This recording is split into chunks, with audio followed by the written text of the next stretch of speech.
उपस्थित भइदिनु हुने हाम्रो डिएक्सन प्रेमी सरहरूलाई र यस मिटिङलाई अर्गनाइजेसन गर्नुहुने हाम्रो एएसएसटी रामेश्वर प्राजिल सर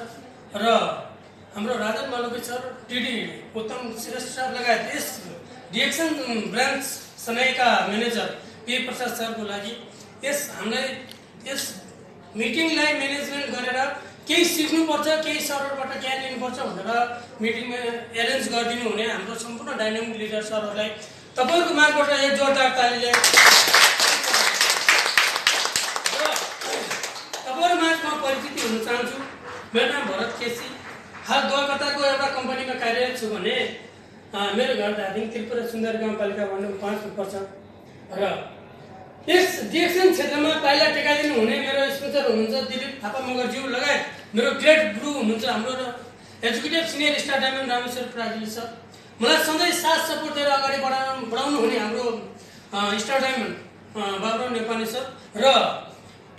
होइन सर डिएक्सनमा त अगाडि बढ्नुपर्छ है भनेर साथमा साथ हातमा हात दिएर अगाडि बढाइरहनु हुने हाम्रो राजन मालवी सर लगायत दोहा कतारका जति पनि डाइनामिक लिडरहरूलाई सम्झिँदै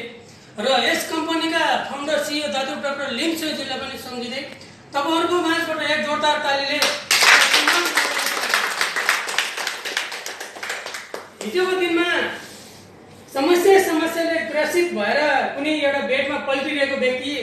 आज तपाईँहरूको सामने यति 2-4 शब्द राख्न पाउँदा यो डिएक्सनको सिस्टमले दिएको एउटा कुनै पनि भनौँ न अब अपर्च्युनिटीलाई अँगाल्दै बिस्तारै अगाडि बढिरहेको छु र हिजो जुन समस्यामा भौतारिरहँदाखेरि हस्पिटल धाइरहने व्यक्ति आज डिएक्सनको नेचुरल फुड सप्लिमेन्टहरू खाँदै जाँदा आज तपाईँहरू माझ अलिकति स्वस्थ भएर आफ्नो 2-4 शब्दलाई चाहिँ एकदम निर्धुल्क साथ राख्न सक्ने अलिकति राख्न सक्ने भएको छु र त्यसमा डिएक्सनको फुड सप्लिमेन्टहरूलाई मैले पनि हिजोको दिनमा विश्वास गरेको थिइनँ। डिएक्सनको फुड सप्लिमेन्टले काम गर्ला त भनेर नि मैले कतिपय हाम्रै सरहरूलाई पनि मैले अनेक थरी क्वेसनहरू राखेर अनेक थरी प्रश्नहरू गरेर सर तपाईँको डिएक्सनले मलाई त मेरो सुगर त बढायो नि, मलाई त यस्तो समस्या दियो नि भनेर चाहिँ जुन त्यो क्वेसनहरू गरेको थिएँ त्यो ममा नै एउटा मैले नबुझेर गरेको क्वेसनहरू रहेछ। आज त्यो डिएक्सनको फुड सप्लिमेन्ट खाँदै जाँदाखेरि जुन हिजोको समस्याले एकदम ग्रसित भएको मान्छे आज ती समस्याहरूलाई चाहिँ निर्मूल गर्दै आज तपाईँहरूमा एउटा अलिकति हेल्दी शरीर लिएर तपाईँहरू सामने आफ्नो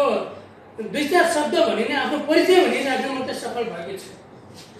हिजोको दिनमा महिनामा पटक हस्पिटल जाने व्यक्ति आज 3 महिना 6 महिनामा एकचोटि आफ्नो बोडी चेकअपको लागि जाने गर्छु बिकज अफ डिएक्सन। यदि डिएक्सनको फुड सप्लिमेन्ट थिएन भने आज पनि सायद कुनै हस्पिटलमा चाहिँ मेरो उपचार गरिरहेको हुन्थ्यो कि सायद कुनै चाहिँ मेरो घरमै पिँढीमा बसेर सायद म मृत्युसँग लडिरहेको हुन्थ्यो। सायद मलाई यति समस्या थियो तपाईँहरूको सामने के भन्नु मैले त्यो समस्याको जुन पीडा हिजो मैले भोगेको थिएँ ती पीडाहरूबाट आज चाहिँ निक्लेर यो डिएक्सनको ज्ञानोदर्प मिश्रित फुड सप्लिमेन्ट खाँदै जाँदा आज म जस्तै रोगी मान्छेहरूलाई पनि यस डिएक्सनमा ल्याएर केही हदसम्म उनीहरूलाई राम्रो बनाएको छु र उहाँहरूको अब त्यो विशेष कामले कसैको ड्युटी परिरहेको हुनाले उहाँहरू यस हदसम्म उपस्थित सक्नु भएको छैन। त्यसै गरी अब समय एकदम